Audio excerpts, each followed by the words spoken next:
والسلام على أشرف الأنبياء والمرسلين وعلى آله وصحبه أجمعين اما بعد درود پاک نذرانہ پیش کیجئے صلی اللہ علی النبی الأمی وآلہ صلی اللہ علیہ وسلم صلاة وسلام علیک یا سید یا حبیب یا رسول اللہ صلی اللہ تعالی علیہ وآلہ وسلم۔ امام جلال الدین سیوطی رحمۃ اللہ علیہ کی کتاب احوال آخرت کے سلسلے میں شرح الصدور بشرح حال الموت والقبور، اس میں سے انشاءاللہ چند باتیں آپ کے سامنے عذاب قبر کے متعلق پیش کی جائے گی۔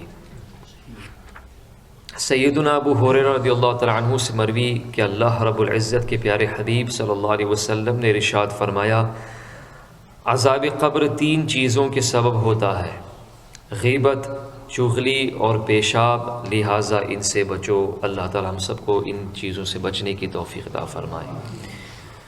سیدنا قتادہ رضی اللہ تعالیٰ عنہ روایت کرتے ہیں کہ نبی کریم صلی اللہ علیہ وآلہ وسلم نے ارشاد فرمایا، عذاب قبر کے تین حصے ہیں، ایک حصہ غیبت، ایک چغلی اور ایک پیشاب کی وجہ سے ہے۔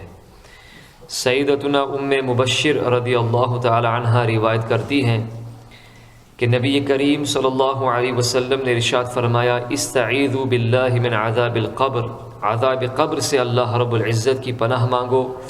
میں نے عرض کی، یا رسول اللہ صلی اللہ علیہ وآلہ وسلم، کیا مردوں کو قبر میں عذاب دیا جاتا ہے؟ ارشاد فرمایا، ہاں، ایسا عذاب جس کی آواز چوپائے سنتے ہیں۔ سیدنا عبداللہ ابن مسعود رضی اللہ تعالیٰ عنہ سے مروی کہ حضور نبی کریم رؤوف الرحیم صلی اللہ علیہ وآلہ وسلم نے ارشاد فرمایا، مردوں کو ان کی قبروں میں عذاب دیا جاتا ہے حتیٰ کہ چوپائے ان کی آواز سنتے ہیں۔ سیدنا ابو سعید الخدری رضی اللہ تعالیٰ عنہ بیان کرتے ہیں کہ نبی کریم صلی اللہ علیہ وسلم کے ساتھ ہم سفر میں تھے، میں سفر میں تھا اور آپ اپنی سواری پر چلے جا رہے تھے کہ اچانک سواری بدک گئی۔ میں نے عرض کی، یا رسول اللہ صلی اللہ علیہ وآلہ وسلم، آپ کی سواری کیوں بدکی ہے؟ ارشاد فرمایا، اس لیے کہ اس نے اس آدمی کی آواز سن لی ہے جسے قبر میں عذاب دیا جا رہا ہے۔ سیدنا اکرمہ رحمۃ اللہ علیہ اس فرمان باری تعالی، کما یئس الکفار من اصحاب القبور، جیسے کافر آس طور بیٹھے قبر والوں سے، اس کی تفسیر میں فرماتے ہیں کہ کفار جب قبروں میں داخل ہو کر اس ذلت و عذاب کو دیکھیں گے جو اللہ رب العزت نے ان کے لیے تیار کر رکھا ہے، تو رحمت الہی سے بالکل مایوس ہو جائیں گے۔ اس کے بعد ایک روایت نقل کرتے ہیں ابو جہل کے سلسلے میں، اس کا انجام بد کیسا ہے کہ سیدنا عبداللہ ابن عمر رضی اللہ تعالی عنہما فرماتے ہیں، میں مقام بدر کے قریب سے گزر رہا تھا کہ اچانک ایک شخص گڑھے سے نمودار ہوا جس کی گردن میں زنجیر تھی۔ اس نے مجھے پکار کر کہا، اے عبداللہ، مجھے پانی پلاؤ۔ یعنی یہ ابو جہل تھا اور حضرت عبداللہ بن عمر رضی اللہ تعالیٰ عنہما کو پکار رہا تھا۔ معلوم نہیں وہ میرا نام جانتا تھا یا اس نے عرب کے دستور کے مطابق عبداللہ کہا تھا، یعنی عرب کے دستور کے مطابق ہر شخص کو عبداللہ کہا جاتا ہے، اللہ تعالیٰ کے بندے۔ پھر اسی گڑھے سے ایک اور آدمی کوڑا لیے اس کے پیچھے نکلا، وپ لے کر کے اس کے پیچھے نکلا اور کہا، عبداللہ، اسے پانی مت پلانا کیونکہ یہ کافر ہے۔ پھر وہ اسے کوڑا مارتے ہوئے واپس گڑھے میں لے گیا۔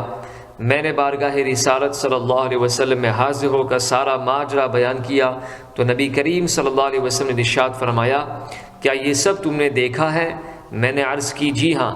نبی کریم صلی اللہ علیہ وسلم نے ارشاد فرمایا، اللہ تعالیٰ نے کیسا آپ کو علم غیب عطا فرمایا، نبی کریم صلی اللہ علیہ وسلم نے ارشاد فرمایا، وہ اللہ رب العزت کا دشمن ابو جہل تھا اور یہ عذاب اسے قیامت تک ہوتا رہے گا۔ یہی حضرت عبداللہ بن عمر رضی اللہ تعالیٰ عنہما مزید روایت فرماتے ہیں کہ میں ایک مرتبہ دوران سفر زمان جاہلیت کے قبرستان کے پاس سے گزرا تو ایک قبر سے ایک شخص نمودار ہوا جس کی گردن میں آگ کی زنجیر تھی، چین تھی۔ اس وقت میرے پاس پانی کا مشکیزہ بھی تھا۔ جب اس نے مجھے دیکھا تو کہا، عبداللہ، مجھے پانی پلاؤ۔ اتنے میں اس کے پیچھے ایک شخص نکلا اور کہا، عبداللہ، اسے پانی مت پلانا کیونکہ یہ کافر ہے۔ پھر اس نے اسے کوڑے مارے اور زنجیر سے گھسیٹتا ہوا واپس قبر میں لے گیا۔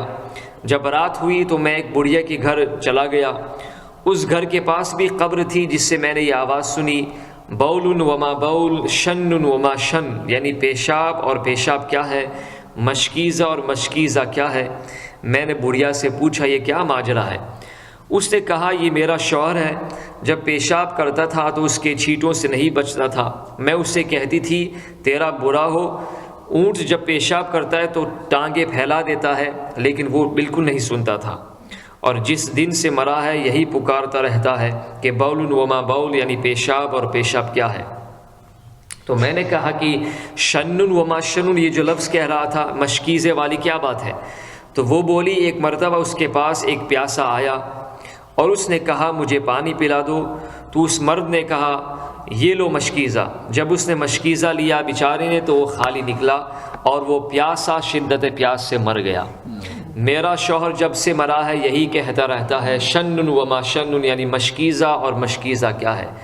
جب میں سفر سے لوٹ کر بارگاہ رسالت مآب صلی اللہ علیہ وسلم میں حاضر ہوا اور سارا واقعہ گوش گزار کیا تو نبی کریم صلی اللہ علیہ وسلم نے منع فرما دیا کہ کوئی شخص تنہا سفر نہ کرے۔ سیدنا حویرث ابن رباب رحمۃ اللہ علیہ فرماتے ہیں میں چند لوگوں کے ساتھ سفر میں تھا کہ اچانک ہمارے سامنے قبر سے ایک شخص نمودار ہوا جس کے چہرے اور سر سے آگ کے شعلے نکل رہے تھے اور ہاتھ گردن میں لوہے کی ہتھ کڑی سے بندھے تھے۔ وہ کہنے لگا مجھے پانی پلاؤ، مجھے پانی پلاؤ۔ اتنے میں ایک اور آدمی اس کے پیچھے نکلا اور بولا کافر کو پانی مت پلانا۔ اتنا کہہ کر اسے ہتھ کڑی کے سرے سے پکڑ کر کھینچتا ہوا قبر میں لے گیا۔ میری کیفیت ایسی تھی کہ میں نے اونٹنی کو وہیں بٹھا دیا اور مغرب و عشاء کی نماز پڑھ کر پھر سفر شروع کیا، حتیٰ کہ صبح مدینہ منورہ پہنچ کر امیر المؤمنین سید عمر فاروق اعظم رضی اللہ تعالیٰ عنہ کی بارگاہ میں حاضر ہوا اور سارا قصہ بیان کیا۔ آپ رضی اللہ تعالیٰ عنہ نے فرمایا اے حویرث، میں تم پر تہمت نہیں لگاتا، بے شک تم نے مجھے سچی خبر سنائی ہے۔ پھر آپ رضی اللہ تعالیٰ عنہ نے زمانے جاہلیت پانے والے چند بڑی عمر کے لوگوں کو بلا کر فرمایا حویرث نے مجھے ایک خبر دی ہے اور میں اسے جھٹلا بھی نہیں رہا ہوں۔ پھر مجھ سے فرمائے کہ اے حویرث جو بات مجھے بتائی ہے انہیں بھی بتاؤ۔ چنانچہ میں نے وہ سارا قصہ دہرا دیا۔ میری بات سن کر وہ کہنے لگے کہ اے امیر المؤمنین، ہم اس شخص کو پہچانتے ہیں، وہ بنی غفار کا آدمی ہے جو زمانے جاہلیت میں مر گیا تھا اور اس کے خیال میں مہمان کا کوئی حق نہیں تھا، وہ مہمان نواز شخص نہیں تھا۔ سیدنا ہشام ابن عروہ رحمۃ اللہ علیہ اپنے والد کے متعلق بیان کرتے ہیں، حضرت عروہ ابن زبیر رضی اللہ عنہ کے متعلق، ایک مرتبہ وہ مکہ و مدینہ کے درمیان سفر پر تھے کہ اچانک شعلوں میں لپٹا اور زنجیروں میں جکڑا ایک شخص قبر سے باہر نکلا اور کہا اے اللہ کے بندے پانی چھڑکو، اے اللہ کے بندے پانی چھڑکو۔ اتنے میں اس کے پیچھے ایک اور شخص یہ کہتے ہوئے نمودار ہوا کہ اے اللہ کے بندے پانی مت چھڑکنا، اے اللہ کے بندے پانی مت چھڑکنا۔ یہ منظر دیکھ کر وہ بے ہوش ہو گئے اور جب صبح بیدار ہوئے تو ان کے بال سفید ہو چکے تھے۔ جب انہوں نے یہ قصہ امیر المؤمنین سید عثمان غنی رضی اللہ تعالیٰ عنہ کو بتایا تو آپ نے تنہا سفر کرنے سے منع فرما دیا۔ سیدنا ابو رافع رضی اللہ تعالیٰ عنہ فرماتے ہیں میں نبی کریم صلی اللہ علیہ وآلہ وسلم کے ہمراہ بقیع غرقد سے گزرا، جنت البقیع شریف سے گزرا تو نبی کریم صلی اللہ علیہ وسلم نے ارشاد فرمایا افسوس افسوس، میں سمجھا شاید مجھ سے فرما رہے ہیں، تو میں نے عرض کی یا رسول اللہ صلی اللہ علیہ وسلم کیا مجھ سے کوئی خطا سرزد ہو گئی ہے؟ ارشاد فرمائے کیسی خطا؟ میں نے عرض کی آپ نے مجھ پر افسوس فرمایا ہے؟ ارشاد فرمایا نہیں، بلکہ اس قبر والے پر میں نے اسے ایک قبیلے کے پاس زکوٰۃ کی وصولیابی کے لیے زکوٰۃ کلیکٹ کرنے کے لیے بھیجا تھا، تو اس نے ایک زرہ ایک آمر بطور خیانت رکھ لی تھی، اب اسے اس کی مثل آگ کی ایک زرہ پہنا دی گئی ہے۔ اللہ اکبر۔ سیدنا عمرو بن شرحبیل رحمۃ اللہ علیہ فرماتے ہیں ایک شخص کا انتقال ہو گیا، لوگ اسے پرہیزگار تصور کرتے تھے، لوگ اسے نیک تصور کرتے تھے، گمان کرتے تھے، لیکن جب وہ اپنی قبر میں پہنچا تو فرشتوں نے کہا ہم تجھے عذاب کے 100 کوڑے ماریں گے۔ اس نے کہا تم مجھے کیوں مارو گے؟ کیا میں متقی پرہیزگار نہیں تھا؟ کہا چلو 50 ماریں گے۔ اس نے پھر حجت کی حتیٰ کہ وہ کم ہوتے ہوتے 1 کوڑے پر آ گئے۔ بالآخر انہوں نے 1 کوڑا مار ہی دیا، جس سے پوری قبر میں آگ بھڑک اٹھی اور وہ مردہ جل کر خاکستر ہو گیا۔ اسے پھر درست حالت پر لوٹا دیا گیا تو اس نے پوچھا تم نے مجھے یہ کوڑا کس وجہ سے مارا؟ فرشتوں نے کہا ایک دن تو نے عدم توجہ کی بنا پر یعنی توجہ نہ ہونے کی وجہ سے بے وضو نماز پڑھی تھی، اور ایک دن ایک مظلوم نے تجھ سے فریاد کی مگر تو نے اس کی مدد نہیں کی تھی۔ اللہ اکبر۔